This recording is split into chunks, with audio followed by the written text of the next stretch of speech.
ಇವೆಲ್ಲ ಜಿಲ್ಲೆಗಳು ಬರಪೀಡಿತ ಪ್ರದೇಶಗಳು. ನಮ್ಮ ಸರ್ಕಾರ ಅನೇಕ ಕಾರ್ಯಕ್ರಮಗಳು ಯೋಜನೆಗಳು ಹಮ್ಮಿಕೊಂಡಿದೆ. ಇಲ್ಲಿ ಅಂತರ್ಜಲ ಮಟ್ಟ ಹೆಚ್ಚಿಗೆ ಮಾಡಬೇಕು ಅನ್ನೋಂಥದ್ದು. ನೀವೆಲ್ಲ ರೈತರಿದ್ದೀರಿ, ಕೃಷಿಕರಿದ್ದೀರಿ, ಬಹಳ ಇವತ್ತು ಪರಿಶ್ರಮ ಮಾಡುವರಿದ್ದೀರಿ, ಕಾಯಕವೇ ಕೈಲಾಸ ಅನ್ನುವಂಥ ರೀತಿಯಲ್ಲಿ ಅದರಲ್ಲಿ ನಂಬಿಕೆ ಇಟ್ಕೊಂಡಂಥವ್ರು ಇದ್ದೀರಿ. ಹೀಗಾಗಿ ಇಲ್ಲಿ ಮಾವು ಬೆಳಿತೀರಿ. ಅದೇ ರೀತಿ ಎಲ್ಲಕ್ಕಿಂತ ಹೆಚ್ಚಿನ ಒಂದು ಹಾಲು ಉತ್ಪಾದನೆ ಮಾಡುವಂತ ಒಂದು ಜಿಲ್ಲೆ ಯಾವುದಾದ್ರೂ ಇದ್ರೆ ಅದು ಕೋಲಾರ ಜಿಲ್ಲೆ ಇದೆ ಅಂತೇಳಿ ಬಹಳ ಹೆಮ್ಮೆಯಿಂದ ನಾವೆಲ್ಲ ಹೇಳ್ಬೋದು. ಅಂದರೆ ಕೋಲಾರ ರೈತರು ಎಷ್ಟು ಪರಿಶ್ರಮ ಜೀವಿಗಳಿದ್ದಾರೆ ಅಂತೇಳಿ ಬೇರೆಯವರಿಗೂ ನೀವೆಲ್ಲ ಮಾದರಿಯಾಗಿದ್ದೀರಿ. ಹೀಗಾಗಿ ಈ ವರ್ಷ ಇವತ್ತು ಈ ಬರಗಾಲದಲ್ಲಿ ಸಹಿತ ಮೊದಲನೇ ಆದ್ಯತೆ ಶುದ್ಧ ಕುಡಿಯ ನೀರು ಕೊಡಬೇಕು ಅಂತೇಳಿ ನಮ್ಮ ಸರ್ಕಾರ ಇವತ್ತು ಹಿಂದಿನಿಂದಲೂ ಹಿಂದೆ ಸಿದ್ದರಾಮಯ್ಯನವರು ಮುಖ್ಯಮಂತ್ರಿ ಇದ್ದಾಗ 117 ಕೋಟಿ ರೂಪಾಯಿ ಇಡೀ ರಾಜ್ಯದಾದ್ಯಂತ ಬಿಡುಗಡೆ ಮಾಡಿ ಎಲ್ಲೂ ಕುಡಿಯುವ ನೀರಿನ ಸಮಸ್ಯೆ ಆಗದ ರೀತಿಯಲ್ಲಿ ನೋಡಿಕೊಂಡಿದ್ದೇವೆ. ಈಗ ಮತ್ತೆ ನಮ್ಮ ನೆಚ್ಚಿನ ಮುಖ್ಯಮಂತ್ರಿಗಳಾದಂತಹ ಮಾನ್ಯ ಡಿ.ಕೆ. ಶಿವಕುಮಾರ್ ಅವರು ಗ್ರಾಮೀಣ ಭಾಗದವರೆಲ್ಲರಿಗೆ 189 ಕ್ಷೇತ್ರಕ್ಕೆ ನಮ್ಮ ಇಲಾಖೆಗೆ ಪ್ರತಿ ಶಾಸಕರ ಅಧ್ಯಕ್ಷತೆಯಲ್ಲಿ ಟಾಸ್ಕ್ ಫೋರ್ಸ್ಗೆ 1 ಕೋಟಿ ಹಣ ಅಂದ್ರೆ 189 ಕೋಟಿ ರೂಪಾಯಿ ಈಗಾಗಲೇ ಬಿಡುಗಡೆ ಮಾಡಿದ್ದೇವೆ.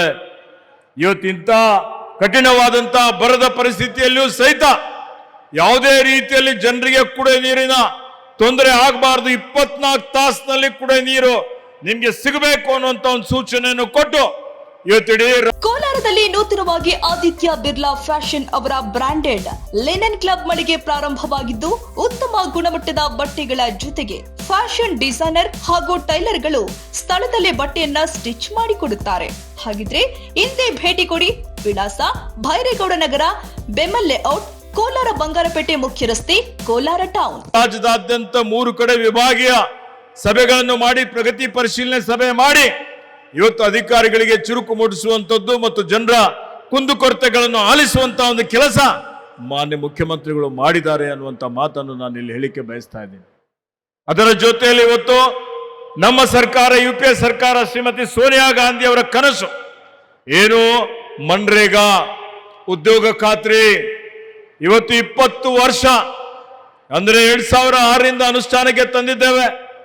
ಉದ್ಯೋಗ ಖಾತ್ರಿಯಲ್ಲಿ ಕರ್ನಾಟಕ ರಾಜ್ಯದಲ್ಲಿ 61,000 ಕೋಟಿ ರೂಪಾಯಿ ಖರ್ಚು ಮಾಡಿ ಅದರಲ್ಲಿ 56,000 ಕೇಂದ್ರದ್ದು, 4,800 ರಾಜ್ಯದ್ದು, 187 ಕೋಟಿ ಮಾನವಧನ ಸೃಜನೆ ಮಾಡಿದಂತ ಕೀರ್ತಿ ಕರ್ನಾಟಕ ರಾಜ್ಯಕ್ಕೆ ಸಲ್ತದೆ. ಇದರ ಉದ್ದೇಶ ದುಡಿಯೋ ಕೈಗಳಿಗೆ ಕೆಲಸ ಕೊಡಬೇಕು, ಯಾರು ಗುಳೆ ಹೋಗಬಾರ್ದು, ಯಾರು ಇವತ್ತಿನ ದಿವಸ ಬೇರೆ ಬೇರೆ ಕಡೆ ಹೋಗಬಾರ್ದು ಅನ್ನುವಂಥದ್ದು, ಆ ಒಂದು ಪಲಾಯನ ಮಾಡಬಾರ್ದು ಅನ್ನುವಂಥ ಒಂದು ಘನ ಉದ್ದೇಶ. ಗ್ರಾಮೀಣ ಭಾಗದಲ್ಲಿ ಇವತ್ತು ಗ್ರಾಮ ಪಂಚಾಯತಿ ಮಟ್ಟದಲ್ಲಿ ಇವತ್ತು ಕಾಮಗಾರಿಗಳು ತೆಗೆದುಕೊಳ್ಳಬೇಕು ಅನ್ನುವಂಥದ್ದು. ಹೀಗಾಗಿ ಕೇಂದ್ರದ ಬಿಜೆಪಿ ಸರ್ಕಾರ ಇದರ ಸ್ವರೂಪವನ್ನು ಬದಲಾವಣೆ ಮಾಡಿ ರಾಜ್ಯದ ಮೇಲೆ ಇವತ್ತು ಹೆಚ್ಚಿನ ಆರ್ಥಿಕ ಹೊರೆ ಹಾಕಿ 90-10% ಇದ್ದಂತ ಅನುಪಾತ ಹಣ ಕೊಡುವಂಥದ್ದು ಅದು 60-40% ಮಾಡಿದ್ರು. 60% ಕೇಂದ್ರ, 40% ರಾಜ್ಯ. ತತ್ಕ್ಷಣ ನಮ್ಮ ಮೇಲೆ ಏಕಾಏಕಿಯಾಗಿ ರಾಜ್ಯದ ಮೇಲೆ ಹೊರೆ ಆಯಿತು. ಈ ವರ್ಷ 9 ತಿಂಗಳಿಗೆ 5,709 ಕೋಟಿ ಕೇಂದ್ರದ್ದು, ಮತ್ತೆ ಇವತ್ತು ನಮ್ದು 3,800 ರಾಜ್ಯದ್ದು. ನಮ್ದು ಒಂದೇ ವರ್ಷ 3,800 ಕೋಟಿ ಕೊಡಬೇಕು ಅಂದಾಗ ಮಾನ್ಯ ಮುಖ್ಯಮಂತ್ರಿಗಳಿಗೆ ನಾನು ಮನವರಿಕೆ ಮಾಡಿಕೊಟ್ಟಾಗ ಅವರು 3,800 ಕೋಟಿ ಕೊಡೋಣ, ಅದನ್ನು ಕೊಟ್ಟು ಇವತ್ತು ಯಾರು ಬಡವರು, ರೈತರು, ಮಹಿಳೆಯರು, ಶೋಷಿತರು, ಇವತ್ತು ಪರಿಶಿಷ್ಟ ಜಾತಿಯವರು ಯಾರು ಗುಳೆ ಹೋಗಬಾರ್ದು ಅಂತೇಳಿ ಹೇಳಿ ಇವತ್ತು ಹಣಕಾಸಿನ ವ್ಯವಸ್ಥೆ ಮಾಡಿ ಅದನ್ನು ನಮ್ಮ ವಿರೋಧ ಇದ್ರೂ ಸಹಿತ ಹಣ ಕೊಟ್ಟು ಅನುಷ್ಠಾನ ಮಾಡ್ತಾ ಇದ್ದೇವೆ. BBG ರಾಮ್ಜಿ ಮುಖಾಂತರ ಎಲ್ಲಾ ರೀತಿಯ ಕಾಮಗಾರಿಗಳು ನಡೀತಾ ಇದೆ. ಅದಕ್ಕೆ ಗ್ರಾಮೀಣಾಭಿವೃದ್ಧಿ ಸಚಿವನಾಗಿ ನಮಗೆ ಮನವಿ ಮಾಡ್ತಾ ಇದ್ದೇನೆ. ಅದಕ್ಕೆ ತಾವೆಲ್ಲರೂ ಇದರ ಸದುಪಯೋಗ ಪಡ್ಕೊಳ್ಬೇಕು, ಯಾರು ಗುಳೆ ಹೋಗಬಾರ್ದು ಅನ್ನುವಂತ ಒಂದು ಮಾತನ್ನು ಇಲ್ಲಿ ಹೇಳಿ ಇವತ್ತು ಈ ಕಾರ್ಯಕ್ರಮದಲ್ಲಿ ಸುಮಾರು ನಮ್ಮ ನಿವೇಶನ ಹಕ್ಕು ಪತ್ರ, ವೈಯಕ್ತಿಕ ಸೌಲಭ್ಯ, ವಿಶೇಷ ಚೇತನರಿಗೆ 1,740 ನಮ್ಮ ಇಲಾಖೆಯಿಂದ ಕೊಡ್ತಾ ಇದ್ದೇವೆ. 81 ಕೋಟಿ ರೂಪಾಯಿಯ ಕುಡಿಯ ನೀರಿನ ಯೋಜನೆಗೆ ಇವತ್ತು ಉದ್ಘಾಟನೆ ಮಾನ್ಯ ಮುಖ್ಯಮಂತ್ರಿಗಳು ಮಾಡಿದ್ದಾರೆ. ಇವತ್ತು ರಸ್ತೆಗಾಗಿ 158 ಕೋಟಿ ರೂಪಾಯಿ ರಸ್ತೆಗಳ ಒಂದು ಅಭಿವೃದ್ಧಿ ಕಾರ್ಯ ನಮ್ಮ ಇಲಾಖೆ ವತಿಯಿಂದ ಆಗಿದೆ. ಹೀಗಾಗಿ ಇನ್ನೂ ಅನೇಕ ರೀತಿಯಲ್ಲಿ ನಮ್ಮ ಇಲಾಖೆ ಇರಬಹುದು. ಇವತ್ತು ಎತ್ತಿನ ಹೊಳೆಯಲ್ಲಿ ಸುಮಾರು 4,500 ಕೋಟಿ ರೂಪಾಯಿ ಯೋಜನೆಗೆ ಕೇಂದ್ರದ ಒಂದು ಅನುಮತಿ ಕೊಡಬೇಕು ಅಂತೇಳಿ ವಿನಂತಿಯನ್ನು ಮಾಡಿದ್ದೇವೆ. CR ಪಾಟೀಲ್ಗೆ ಮಾನ್ಯ ಮುಖ್ಯಮಂತ್ರಿಗಳು ಭೇಟಿಯಾಗಿದ್ದಾರೆ, ನಾನು ಭೇಟಿಯಾಗಿದ್ದೇನೆ.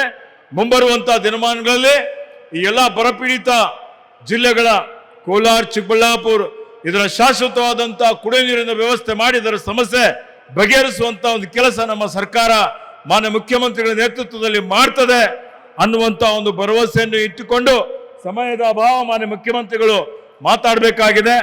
ಅದಕ್ಕೆ ಕೊನೆಯದಾಗಿ ತಾವೆಲ್ಲರೂ ನಮ್ಮ ನಂಜೇಗೌಡರಿಗೆ ಇದೇ ರೀತಿಯಲ್ಲಿ ನಿಮ್ಮ ಆಶೀರ್ವಾದ ಮಾಡಿ ಮತ್ತೆ ಮುಂದೆ 2028ರಲ್ಲಿ ಅವರಿಗೆ ಆಶೀರ್ವಾದ ಮಾಡಿ ಪ್ರಚಂಡ ಬಹುಮತದಿಂದ ಕನಿಷ್ಠ 50,000ಗಳಿಗಿಂತಲೂ ಹೆಚ್ಚಿನ ಬಹುಮತದಿಂದ ಗೆಲ್ಲಿಸಿ ಇವತ್ತು ಮತ್ತೆ 2028ರಲ್ಲಿ ಮಾನ್ಯ DK ಶಿವಕುಮಾರ್ ಅವರ ನೇತೃತ್ವದ ಅಧ್ಯಕ್ಷತೆಯಲ್ಲಿ ನಮ್ಮ ಹಿರಿಯ ನಾಯಕರ ಎಲ್ಲರ ನೇತೃತ್ವದಲ್ಲಿ ಕಾಂಗ್ರೆಸ್ ಪಕ್ಷ ಅಧಿಕಾರಕ್ಕೆ ಬರಲಿಕ್ಕೆ ನಿಮ್ಮೆಲ್ಲರ ಸಹಕಾರ ಆಶೀರ್ವಾದ ಇರಲಿ ಅಂತೇಳಿ ಹೇಳಿ ನನ್ನ 2 ಮಾತುಗಳನ್ನು ಮುಗಿಸ್ತೇನೆ. ಜೈ ಹಿಂದ್, ಜೈ ಕರ್ನಾಟಕ.